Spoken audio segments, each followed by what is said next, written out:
This is Cortex Lab. I'm Ishanka. We break down complex ideas, AI, resilience, future tech, so you can level up. Join the journey. Rewire your thinking. Imagine paying someone like $5 just to deliberately destroy their business. Right. You just log onto a platform, you find a competitor who is completely outperforming you, and you buy their entry-level service. To weaponize it. Exactly. You weaponize the review system. You leave a malicious, completely fabricated one-star review just to trigger an algorithm that will bury them in the search results. Yeah, it's ruthless. It is ruthless, and it's happening right now in the gig economy. And if you don't understand the mechanics behind it, you are basically walking blindfolded into a digital minefield. You really are. And I mean, that kind of psychological warfare is exactly what separates the casual freelancers from the people who are building actual empires online. Right. We're looking at an economic landscape that is just totally uncharted for most people. Like, you're no longer just an employee trading time for a paycheck. Oh, not at all. You're stepping into an arena where you have to become the marketing department, customer service rep, the product developer, the crisis manager, and the CEO, like all at once. Which brings us to today's mission. Welcome to a very special extended Cortex Lab deep dive. If you've ever looked at your day job and wondered how to break out of that linear paved highway of corporate life, well, you are in the right place. Absolutely. We are extracting the ultimate blueprint today for turning a $5 side hustle into a $5,000 a month full-time income. Which sounds crazy, but it's real. It is. We're diving into a really comprehensive stack of sources, including the operational manuals from Make Money Online, the strategic breakdowns in Mastering the Fiverr Marketplace, and a whole stack of success blueprints that dissect the actual algorithms of these gig platforms. Yeah, and the premise we're unpacking today is really the core promise of the modern microeconomy. It's the ability to monetize your exact hyper-specific passion. It's whatever they are. Exactly. Doesn't matter if you're a master at proofreading, like hard science fiction, or an expert at designing corporate logos for dental offices, or even someone who literally makes videos where you sing happy birthday while holding a customized sign in the jungle. Which is a real thing, by the way. It is. The data shows there is a buyer for your specific skill. Yeah. But the sources reveal a massive caveat here. Okay, what's the catch? Success in this environment is not just about having that skill. Being a great graphic designer or a fantastic writer is, well, it's merely the baseline physics of the game. Right, it's the minimum requirement to play. Exactly. Real success here is about mastering what the texts call reputation velocity and algorithmic visibility. Reputation velocity, I love that term. So to really understand this, we have to look at the board we're playing on. The platform at the center of our sources today, Fiverr, experienced this explosive growth curve that basically set the DNA for this entire microeconomy. Yeah, it started back in 2010 as a tiny experiment. Just a few buyers, a few sellers. But the concept of productizing human labor at a $5 entry point was so potent that within 2 years, it hit 1.3 million users. Which is insane growth. Insane. And by year 3, the transaction volume grew by over 600%. It was a digital gold rush. But, a gold rush implies that the gold is just sitting there waiting to be picked up. Right, like anyone could just grab it. Exactly. But reading through these blueprints, it becomes immediately obvious that the people making $5,000 a month aren't just lucky prospectors. They're systemic engineers. They understand the algorithm. And to grasp how that algorithm functions, we really need to evolve a concept the sources touch upon. The texts often compare this platform to a giant free digital shopping mall. Okay, a shopping mall. Yeah. Imagine anyone in the world can walk in and set up a small table to sell their skills. That table is your gig. But let's take that analogy further to understand the mechanics. It's not just a static mall, right? Right, exactly. The algorithm is essentially a ruthless, hypervigilant leasing agent. And this leasing agent is constantly watching every single table. Just monitoring everything. Everything. If it sees people stopping at your table, buying your service, and leaving with a smile, the leasing agent literally picks up your table in the middle of the night and moves it closer to the main entrance. Where all the foot traffic is. Exactly. Yeah. But if a customer complains or if foot traffic walks right past you, that same leasing agent will kick your table down into the basement next to the maintenance closet. Where no one will ever find you again. Ever.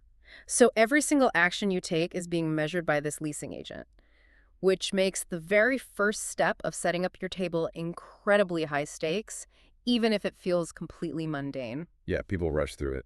Right.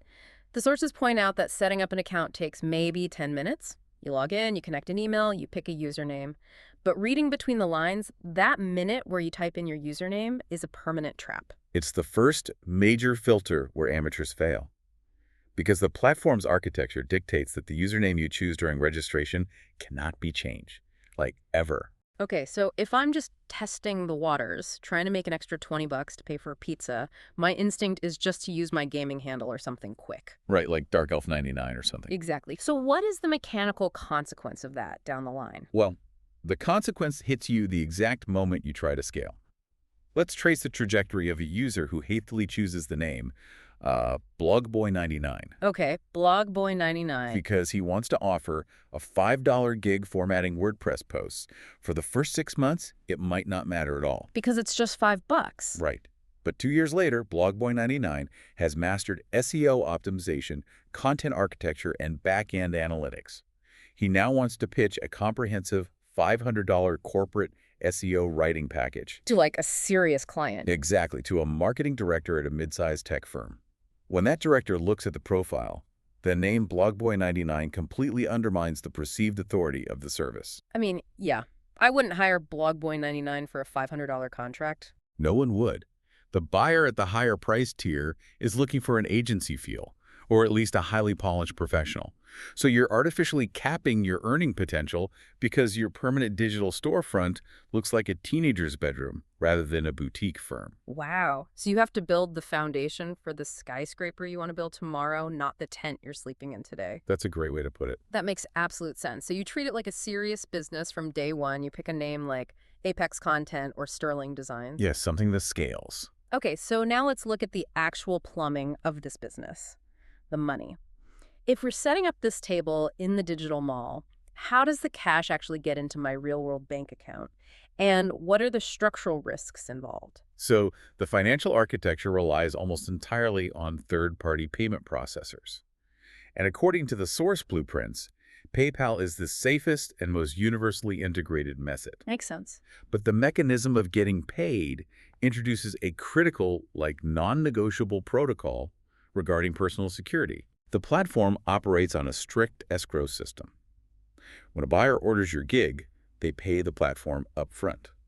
The platform holds that money in a digital vault. Okay. You do the work, you deliver the file, the buyer approves it, and then the platform releases the funds to your internal account, eventually to be routed to your PayPal. And the platform takes a percentage cut of that transaction, right, for providing the mall, the traffic, and the vault. Exactly. Usually around 20%. Okay, but knowing human nature, the second a freelancer starts getting regular clients, the temptation to bypass that system must be just overwhelming. Oh, it is. It's the most common temptation. Like if a client says, hey, I love your work, I have a $1,000 project, let's just do this over email so neither of us has to pay the platform's 20% fee. I mean, it sounds like basic business efficiency. It sounds like efficiency, but it's actually the removal of your only safety net. If you take that transaction offline, you are stripping yourself of the platform's escrow protections. You're out in the wild. Completely. Yeah. Let's look at the causality here. You exchange private emails. You spend 2 weeks doing the $1,000 project. You email the finished files to the client. The client downloads them, ghosts you, and never sends the payment. Oh, man. You have absolutely zero recourse. If you complain to the platform's customer service, they'll look at their internal logs, see no record of the transaction, and potentially ban your account for violating their terms of service regarding off-platform communication. You tried to cheat them out of their cut. Exactly. So the 20% fee isn't just a tax for using the mall. It's an insurance premium you're paying for the security guards. Precisely. The walled garden protects both sides. So you must never share your phone number, your physical address, or your direct banking details. All communication stays inside the walled garden. That is rule number 1. Okay, so we've established the structural reality. We have a professional username. We are locked into the secure escrow system. Before we get into the advanced algorithmic warfare of SEO and external marketing funnels, I want to clarify the baseline physics of the platform. Let's do it. Because if someone is listening to this Cortex Lab deep dive right now and thinking about launching their own table tonight, they likely have a few logistical hurdles in their mind. Let's clear those out. Let's hit the FAQs straight from our source notes. Okay, rapid fire. Starting with the barrier to entry. Is there any hidden cost or geographic limitation here? No, and that democratization of the platform is what fueled its initial 600% growth. Hmm. There's no paywall to become a seller. It's completely free to register and create your storefront. Okay, free is good. Furthermore, the global nature of the internet removes all geographical restrictions. A college student in London, a stay-at-home parent in Ohio, and a graphic design professional in Manila all have the exact same access to the same global pool of buyers. So it's a completely level playing field. It is a pure meritocracy based on output quality and algorithmic compliance. Which opens up incredible opportunities for global arbitrage. But what about the actual financial ceiling? The platform is famous for the $5 entry point. That's great for a cup of coffee, but our sources are talking about people making $5,000 a month. Right. How does the math work on that? Are they just doing $1,005 jobs every 30 days? Because, I mean, that sounds like a sweatshop, not a business. That is the most common misconception. The $5 gig is merely the top of the funnel. It's the loss leader. Okay, explain that. The earning limit does not exist because the platform allows you to create tiered pricing structures and custom offers. The users clearing $5,000 a month are not doing $1,005 jobs. Thank goodness. They're using the $5 job to acquire a customer, proving their immense value, and then upselling that same customer on a $100 recurring monthly retainer or a $500 premium package. They pick lucrative niches like back-end web development, technical copywriting, or complex animation, where the baseline market value of the skill is inherently high. So the $5 tag is really just the hook to get them into your ecosystem? That shifts the entire perspective. It changes everything once you realize that. But what about the inventory of time? If I have a full-time job and I want to start this on the side, am I suddenly tethered to my laptop 24/7? Like if someone buys my gig while I'm sleeping, am I already failing the deadline? No, not at all. You completely control your own inventory of time through the back-end configuration of your gig. When you build the service offering, you dictate the delivery window. Oh, I see. If you're offering a simple logo concept, you might set a 24-hour turnaround to attract buyers who are in a rush. If you're offering to edit a 50,000-word manuscript, you set the delivery window to 30 days. And when does that clock actually start ticking? That's the crucial mechanic. The countdown timer only begins the moment the buyer submits all the required information you asked for. You engineer your own boundaries. That's incredibly empowering. You build the machine around your own life. Exactly. And once that countdown timer hits 0 and you deliver the work, let's look at the cash flow. We talked about the escrow vault. How long does the platform hold the money before you can actually buy groceries with it? So the clearing period is tied directly to your internal reputation metric. Of course it is. For a standard entry-level seller, the platform holds the funds in clearance for 14 days after the gig is officially marked as complete by the buyer. Wow, 14 days. Yeah, this 2-week window allows the platform to ensure there are no chargebacks or disputes from the buyer's credit card. 2 weeks is a long time if you're relying on that cash to pay rent. It is. But this is where the platform introduces a brilliant structural incentive. As you complete more orders, maintain a near-perfect star rating, and prove that you're a reliable asset to the marketplace, the algorithm promotes you to a top-rated seller. Okay. One of the primary rewards for achieving this tier is that your fund clearance time is slashed in half.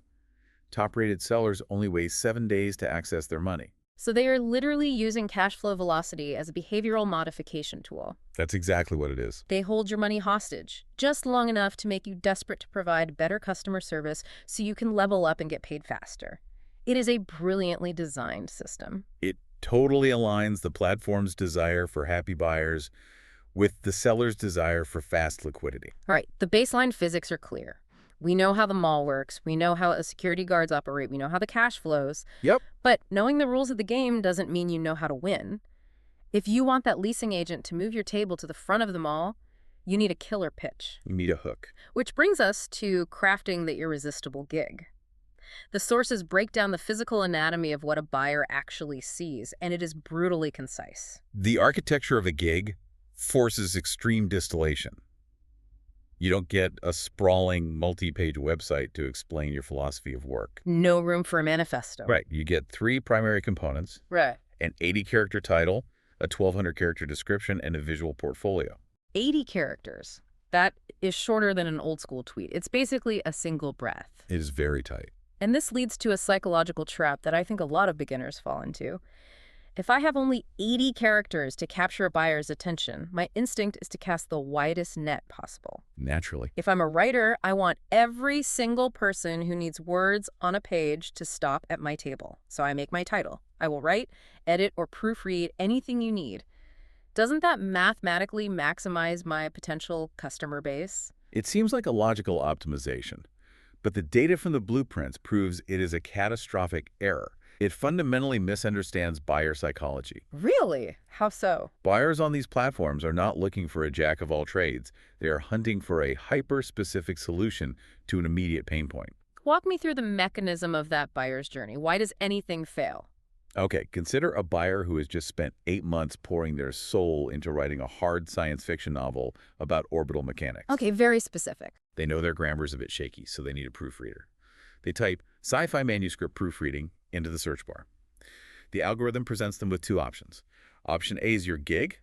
I will write, edit, or proofread anything you need. Right. Option B is a gig that says, I will professionally proofread your science fiction or fantasy manuscript. Even if option A is technically a better writer, option B speaks directly to the buyer's anxiety. Precisely. Specificity signals expertise. The buyer thinks, option B understands the tropes of my genre. Option B won't be confused by my made-up terminology. Yeah, that makes total sense. The word anything implies a lack of specialization. In a marketplace of millions, specialization is the only way to build immediate trust. If you try to be everything to everyone, you become invisible to the specific person who is actually ready to spend money. So you have to confidently plant a flag in a tiny patch of ground. You claim a niche. You got it. Your 80-character title is the hook, and then they click through to your 1,200-character description. How do you optimize that space? The description must be completely devoid of fluff. The texts advise against telling long personal stories. You must clearly define the exact deliverables. Like what, exactly? What format will they receive the file in? How many revisions are included? What information do you need from them to start? You're using those 1,200 characters to eliminate any ambiguity. Because confusion kills conversion. Exactly. If a buyer has to message you to ask if you include a certain file type, they're likely just going to click away and find a seller who already answered that question in their description. That brings us to the visual component. The sources talk at length about the live portfolio. For a graphic designer or a video editor, this makes obvious sense. You show your work. Right. But the mechanics of how this portfolio operates on the platform seem to demand constant gardening. Yes. The live portfolio is not a static museum of your history. It is a real-time feed of your current capabilities. How does it actually update? The mechanism is simple. When you deliver a completed file to a buyer and they accept it, that file can automatically be added to your public gig gallery. The trap here is sentimentality or laziness. What do you mean by sentimentality? Why would someone be sentimental about a gig delivery? Well, a seller might have a logo they designed 2 years ago when they first started. It was their very first 5-star review. They love it. A milestone. Right. But their skills have evolved massively since then. That 2-year-old logo is now objectively the worst piece of work in their portfolio, yet it's still sitting on page 1 of their gallery. And buyers are going to see that. When a high-end corporate buyer clicks on the gig, they judge the seller by the weakest piece of work displayed. A chain is only as strong as its weakest link. Exactly. The protocol for top earners is ruthless curation. You must constantly monitor your live portfolio, actively hiding older, less sophisticated work, and ensuring that only your absolute peak state-of-the-art deliveries are visible. Because you're only as good as your last job. The visual is the very first thing the buyer processes, long before they read your 80-character title. If the image doesn't screen professional quality, the text won't save you. Okay, so let's synthesize where we are right now. We have established a highly specific, hyper-targeted niche, like I will design 3D sci-fi book covers. Perfect. We have a surgically precise 1,200-character description that outlines exact deliverables. We have a ruthlessly curated, visually stunning portfolio. We hit publish. You're live. We sit back and we wait for the money to roll in. But here's the terrifying reality of the digital mall. You can have the most beautiful table in the world, but if the leasing agent decides to put your table on page 50 of the search results, you effectively do not exist. You have zero algorithmic visibility. And this is the exact moment where the vast majority of freelancers quit. They just give up. Yeah, they blame the platform, they say it's oversaturated, and they walk away. Yeah. But the blueprints we're analyzing today reveal that being placed on page 50 is not a permanent sentence. It's simply a math problem that needs to be solved. Which leads us into the deepest, most critical part of this Cortex Lab deep dive, the actual manipulation of the internal algorithm and the architecture of external marketing. Let's start inside the machine. How does a brand new seller force that algorithm to notice them? You have to fundamentally understand that the platform is not a directory. It is a search engine. And like any search engine, it relies heavily on SEO, search engine optimization. Right. The internal algorithm deploys crawlers that scan every single gig to determine its relevance to a buyer's query. So if a buyer types instructional video editing, the crawler is looking for those exact words. It goes deeper than just the visible title, though. The algorithm scans your metadata. When you create a gig, the backend provides fields for search tags. These are the hidden keywords that categorize your service. Okay. A massive mistake beginners make is using generic tags like video or editing. The competition for those single words is in the millions. You have to use high-match, long-tail keywords. Define long-tail keywords in this context. Instead of tagging video, you tag corporate training video editor or Camtasia screen recording editor. Yeah. You're trying to predict the exact, specific string of words a desperate buyer will type into the search bar. You're getting into their head? The algorithm looks at your title, your description, and your metadata. If all three perfectly align with the buyer's query, the algorithm flags your gig as highly relevant. You know, there is a detail in the source text that I found absolutely brilliant in its irony. The guides explicitly state that if you do not understand how to optimize your gig's SEO, you should go onto the platform itself, search for an SEO expert, and pay them $5 to optimize your profile for you. I love that part. It is brilliantly recursive. You're utilizing the microeconomy to hack the microeconomy. It's like Inception. It demonstrates a CEO mindset. A CEO doesn't need to know how to do the coding. They just need to know who to hire to get the code written. Okay, so we've hacked the internal SEO. We have the right metadata, the perfect long-tail keywords. The algorithm understands what we sell. But if we have 0 reviews, the algorithm still won't put us on page 1? Correct. It has no proof. It has no proof that we are actually good at what we do. Relying solely on internal organic traffic at the very beginning is a death sentence. This is the pivot point. The text refers to the failure here as neglecting active marketing. If the internal algorithm won't give you foot traffic because you don't have reviews, you have to build your own private highways that bypass the algorithm and dump traffic directly onto your table. Right. You have to build an external lead generation ecosystem. The sources outline a multi-channel external approach that is, quite frankly, staggering in its scope. It requires you to act like a full-scale media agency. Let's break down the actual execution of these channels, starting with the blogger strategy. How does writing free articles turn into gig sales? Let's trace the causality of the funnel. Suppose you offer a gig formatting complex legal documents. You don't just go onto a blog and write, "Hire me to format your documents." Because nobody cares. Exactly. That provides no value. Instead, you create a dedicated niche site on Blogger or Medium.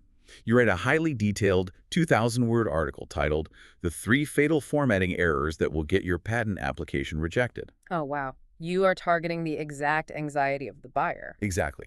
A junior lawyer or an inventor Googles that specific anxiety. Right. They find your article, they read it, and they realize the formatting is much more complicated than they thought. They're thoroughly panicked. Yes, and right at the bottom of the article is a clear call to action. Don't risk a rejection. I will perfectly format your patent application to standard compliance for $50. Click here. That link routes them directly to your gig. And when they click that link, they aren't browsing the platform. They aren't looking at your competitors. They are landing directly on your specific gig, pre-sold on your expertise, because they just read your authoritative article. Furthermore, when that external buyer purchases your gig, it sends a massive signal to the platform's internal algorithm. How so? The algorithm sees that you are independently driving outside traffic and converting it into revenue for the platform. The leasing agent is thrilled that you're bringing new people into the mall. As a reward, it pushes your gig higher in the internal search rankings. It's a compounding effect. Your external highway fuels your internal visibility. And the texts apply this same philosophy to social media, but with specific tactical variations. They mentioned Facebook, Twitter, and heavily emphasize LinkedIn. The tactical variation is crucial. Twitter is used for trend jacking. If a major tech conference is happening, you use their hashtags to offer your rapid turnaround graphic design services to attendees who might need last-minute presentation slides. Smart. But LinkedIn is the real engine for scaling to that $5,000 a month mark. Because LinkedIn is where the corporate budgets live. Precisely.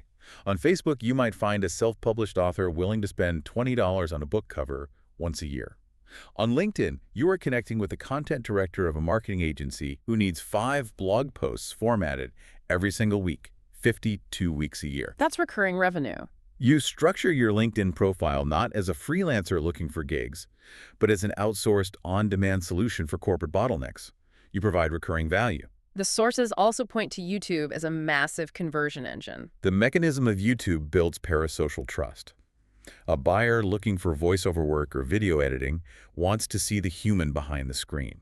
You create short, high-quality videos demonstrating your setup, your vocal range, or your editing speed. And where does the funnel come in? The critical piece of the architecture is the description box.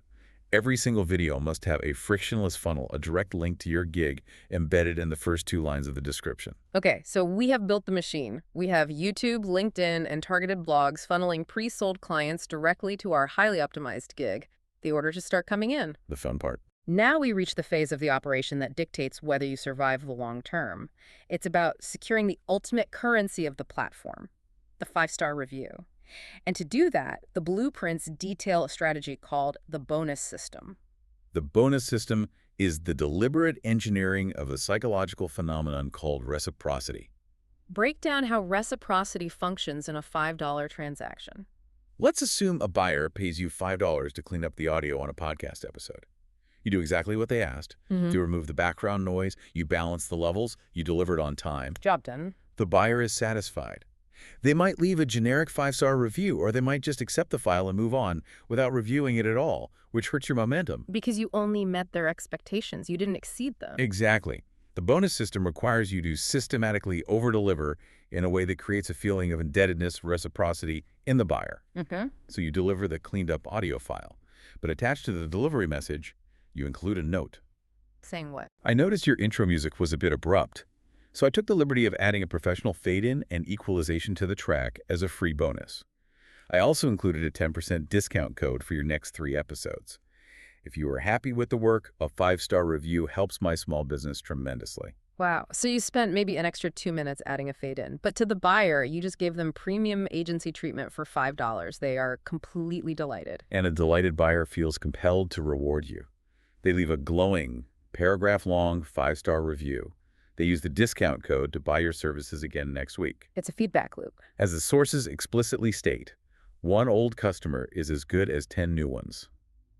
You are utilizing the bonus system to dramatically lower your customer acquisition cost by turning a one-time buyer into a recurring revenue stream. To really crystallize how these abstract strategies, the loss leader, the bonus system, the algorithm manipulation operate in the wild, the source material provides some incredible context. I want to shift our focus to 2 highly detailed case studies. These are fascinating. They really are. These examples perfectly illustrate the absolute highest peaks of this ecosystem and the most dangerous, terrifying valleys. Let's examine the mechanics of success first. Let's do it. Case study 1, the smart cover designer. I want you to visualize this scenario for us. You are a brand new user on the platform. You are a highly skilled digital artist, and you want to sell custom ebook covers. Okay. But you face the ultimate cold start problem. You have 0 reviews, 0 algorithmic visibility, and your gig is buried on page 100. You are a ghost. How does the blueprint instruct you to break out of this? The execution of this strategy requires abandoning the platform entirely for the first phase. Wait, really? Leaving the platform? The seller does not sit and wait for the algorithm to find them. They identify exactly where their target demographic congregates organically. In this case, they infiltrate specific, highly active self-publishing and indie author groups on Facebook. But the golden rule of those groups is usually no self-promotion. If you just drop a link saying, buy my covers on Fiverr, the moderators will ban you instantly. Which is why the seller approaches it as a benefactor, not a salesperson. They use the strategy of the strategic loss leader. They make a post in the group saying, I am building my portfolio for a new design agency. I am offering to design 3 professional, custom ebook covers for the first 3 authors who comment on this post, completely free of charge. My only request is that if you love the cover, you leave an honest review on my platform profile. They're literally bartering their labor for the initial spark of algorithmic momentum. Yes. The response is immediate because the value proposition is irresistible to struggling authors. The seller gets their 3 clients. They design the 2D flat ebook covers. They are excellent quality. But this is where they activate the bonus system we just discussed to guarantee the outcome. How do they over-deliver when the product is already free? Like, what's better than free? When it is time to deliver the final files to the platform, the designer doesn't just send the flat image. They utilize a free, pre-made Photoshop template to automatically wrap the flat design onto a 3D digital mock-up of a physical paperback book, complete with lighting and shadow effects. That is smart. They deliver the 2D cover and say, as a surprise bonus to help with your marketing, I also created this high-resolution 3D rendering of your book. The psychological impact of that must be massive.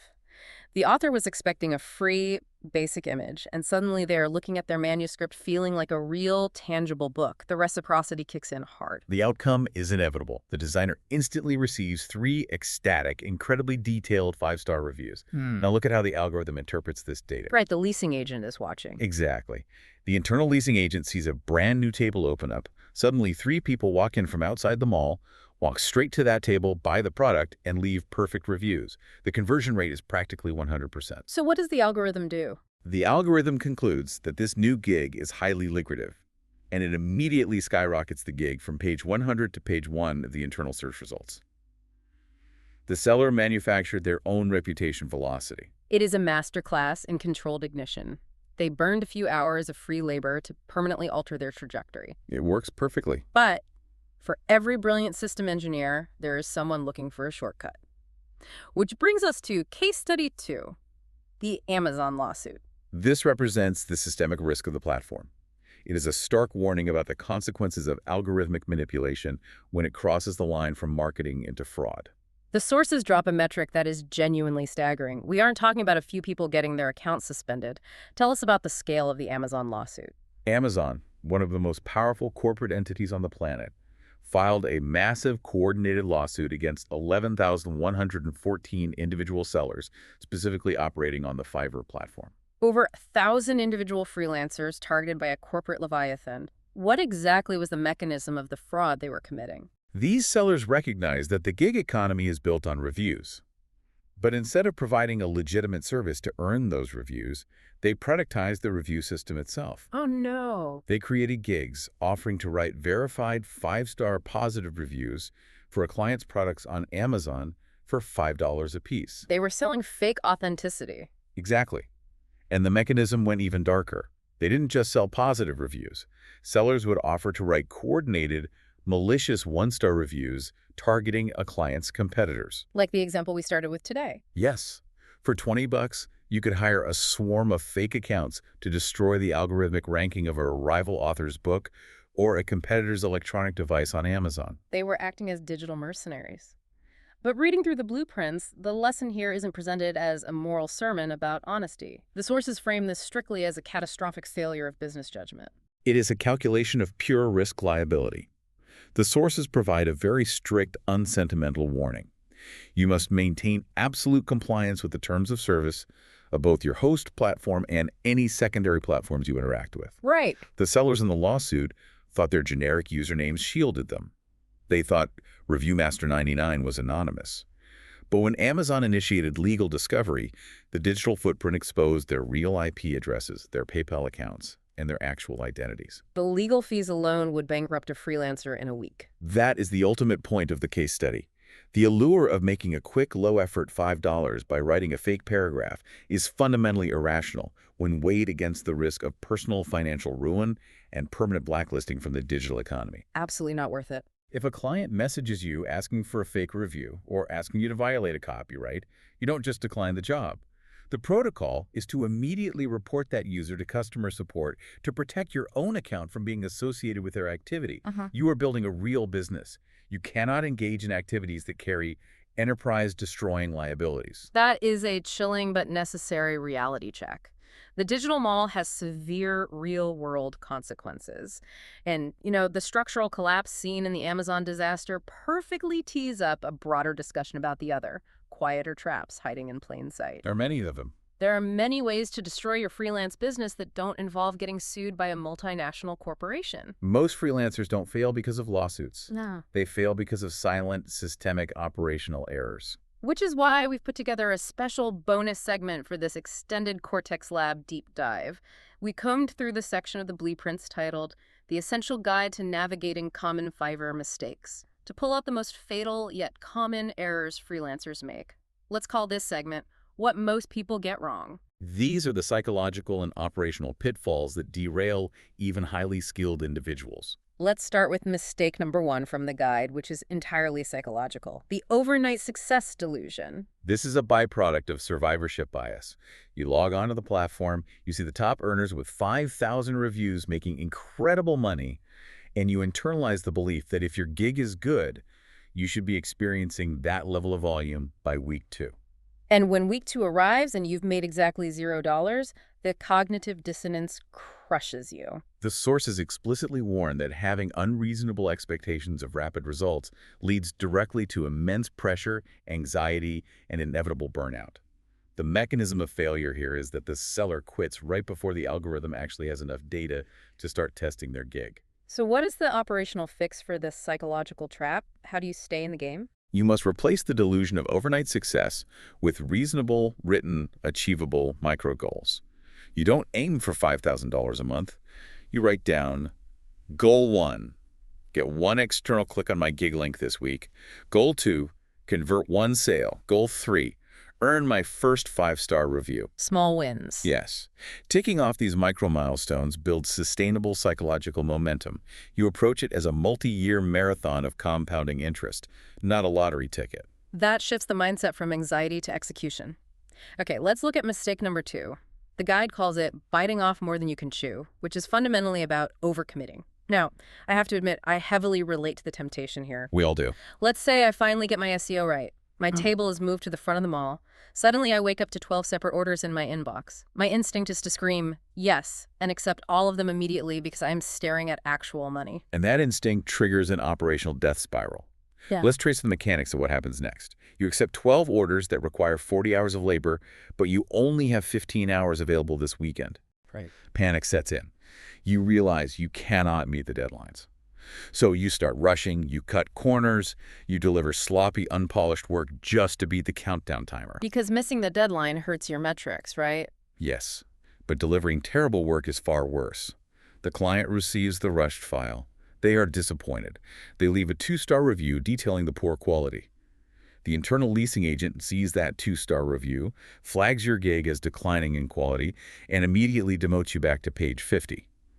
In your greed to capture all 12 orders, you permanently destroyed your algorithmic visibility. So what is the protocol when the volume exceeds your capacity? How do you handle the overflow without damaging your reputation? The actionable fix from the text relies on radical communication. You do not submit rush work, and you try everything in your power not to hit the internal cancel order button as the algorithm penalizes cancellation. So what do you do? Instead, you proactively message the client long before the deadline approaches. You say, I am currently experiencing a high volume of orders. To ensure I can dedicate the proper time and quality to your specific project, I would like to request a 48-hour extension on the delivery window. And does that actually work? Doesn't the client get angry? Counterintuitively, the data shows that most reasonable clients respect the transparency. They would vastly prefer a slight delay that results in excellent work over a rushed, subpar product. By communicating early, you manage their expectations and maintain the relationship. Treat them like human partners, not just transactional order numbers. That makes sense. Now let's move to mistake number 3, the pricing trap. This is a fascinating mechanism. Let's say I've survived the early stages. I have 10 glowing 5-star reviews. I am feeling incredibly confident. Okay. My instinct is that I've proven my worth, and I should immediately jack up my baseline price from $5 to $50 to start making real money. The texts explicitly warn against this aggressive leap. Premature overconfidence leads to fundamentally undervaluing the long-term objective. The long-term objective in the first 6 months is not maximizing immediate profit per transaction. It is building an unshakable high-volume reputation. But I don't want to work for $5 an hour forever. How do I actually transition out of the basement pricing? The mechanism for scaling your income is gradual elasticity. Prices must be raised incrementally, and those increases must be justified by data. You base your price hikes on a triad of factors: a consistent, unbroken chain of excellent reviews, the undeniable portfolio-proven quality of your output, and a careful analysis of the market rate established by your direct competitors. So if I hit 50 reviews, I might raise my base package to $10 and introduce a premium tier at $40, rather than just changing the base price to $50 overnight and shocking the system. Exactly. You tie your pricing evolution to your tiered badges on the platform. As you unlock level 1, level 2, and top-rated seller status, the algorithm naturally exposes you to buyers with higher budgets. And the sources note a critical corollary to this pricing strategy: the absolute prohibition of hidden costs. What constitutes a hidden cost in this ecosystem? It happens when a seller advertises a $5 gig for voiceover work. But when the client orders, the seller messages them and says, oh, the $5 is just for recording. If you actually want the high-quality WAV file, that's an extra $20. And if you want to use it commercially, that's another $50. That feels incredibly deceptive. It's a bait and switch. It is, and it destroys trust instantly. The client might begrudgingly pay the ransom fee because they need the file, but they will leave a resentful review and they will absolutely never return. Transparency is the foundation of customer retention. And as we established, one old customer is worth 10 new ones. Okay, mistake number 4. Emulating clones. This one seems counterintuitive to me. If I'm looking at a marketplace and I see a top-rated seller making a fortune with a very specific gig title, a specific bulleted description, and a specific pricing structure, Yep. if it's proven to work for them, shouldn't I just reverse engineer it and copy it exactly? The impulse to reverse engineer success is smart, but straight emulation turns you into a clone, which is fatal in a marketplace that demands differentiation. Let's look at the buyer's decision matrix. Okay, walk me through it. A buyer searches for a service. They open 2 tabs. Tab A is the top-rated seller with 5,000 reviews. Yeah. Tab B is your newly created gig, which is an exact word-for-word copy of Tab A's profile. You have 2 reviews. Right. Why would they ever choose me? I offer the exact same thing, but with infinitely less proven reliability. Precisely. By cloning the top seller, you give the buyer absolutely zero compelling reason to take a risk on you. You've commoditized yourself. You must use top performers for structural inspiration. Notice how they format their bullet points. Notice how they utilize their FAQ section. But your core offering, your tone of voice, and your specific angle must stand out as uniquely yours. You differentiate or you die. Which brings us to mistake number 5. And honestly, this is the one that completely blew my mind when I read the source material. I didn't realize this level of cutthroat tactic existed outside of corporate espionage. We briefly touched on it in the intro: rival sabotage. It is the darkest reality of the digital mall, enabled entirely by the low barrier to entry. Walk me through the exact execution of how someone weaponizes the platform against a competitor. Let's say you have carefully climbed the ranks. Your gig is now sitting at the top of page 1 for a highly lucrative keyword.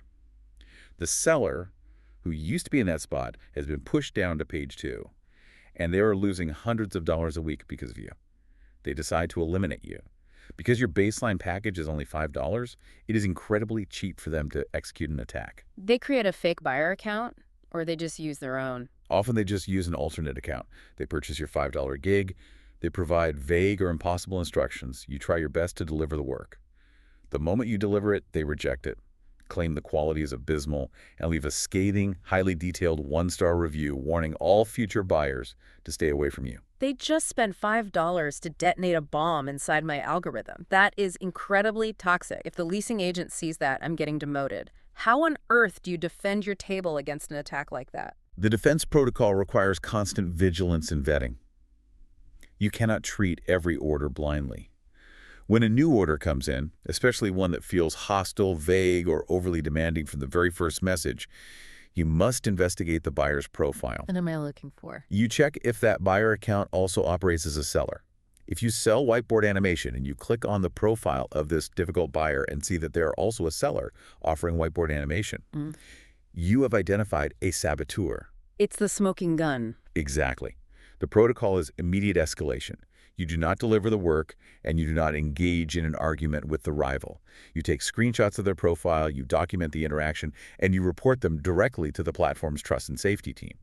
You have to actively police your own territory because competitors will try to leverage the system against you. Which is the perfect transition into the most critical, high-stakes section of our entire deep dive. Dealing with sabotage, dealing with angry clients, dealing with your own mistakes, it all funnels down to one single metric. We need to talk about the ultimate currency of the platform, your star rating, and how you have to protect it with absolute ruthlessness. Let's talk about reputation velocity and crisis management.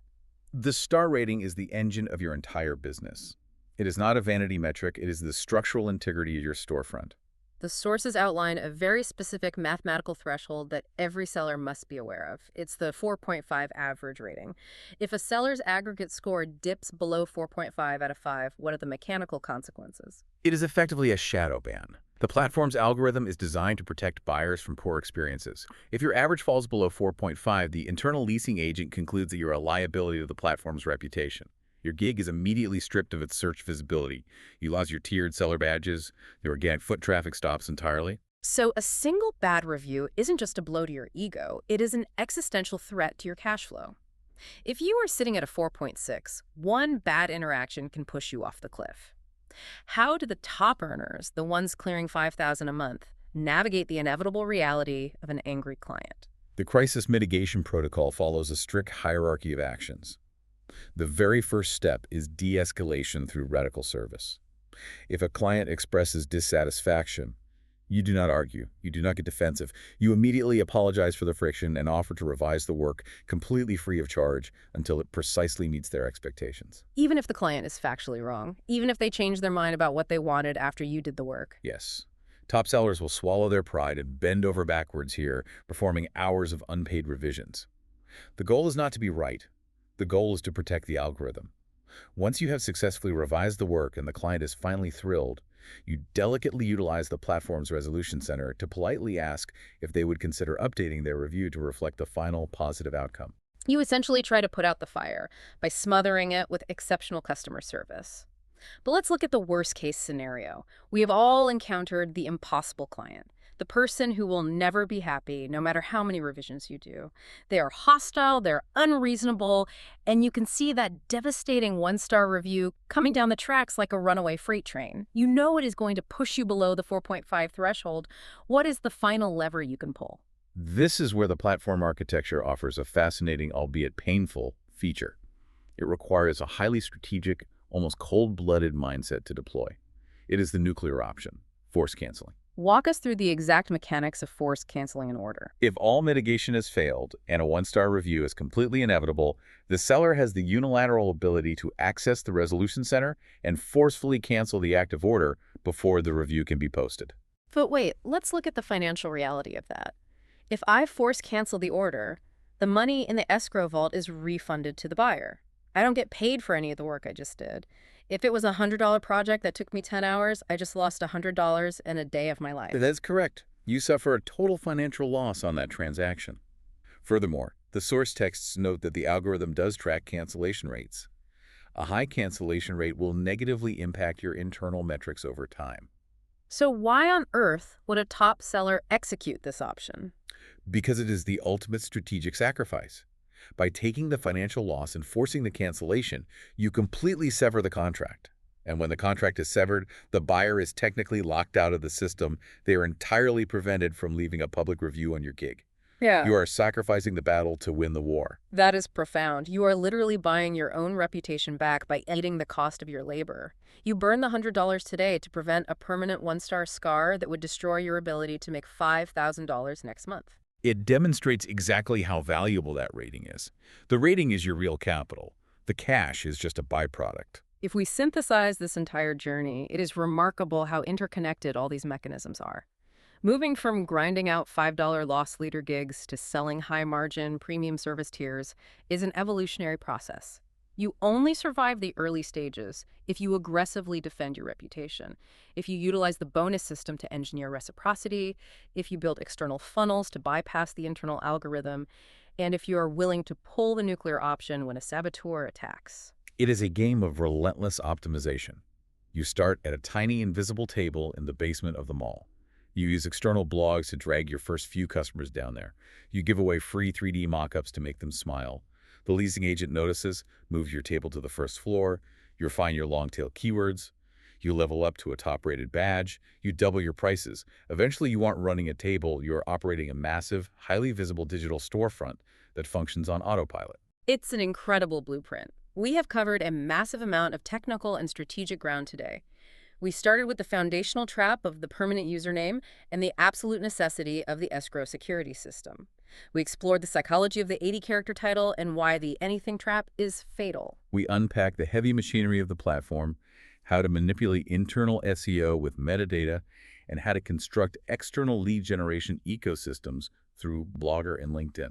We looked at the extreme ends of the spectrum through our case studies, the brilliance of the loss leader and the 3D mock-up bonus contrasted against the devastating legal liabilities exposed in the Amazon fake review lawsuit.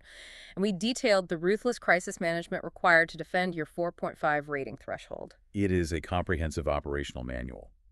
But analyzing these sources leaves us with a realization that extends far beyond this specific platform. Yes, and this is exactly where I want to leave you, the listener.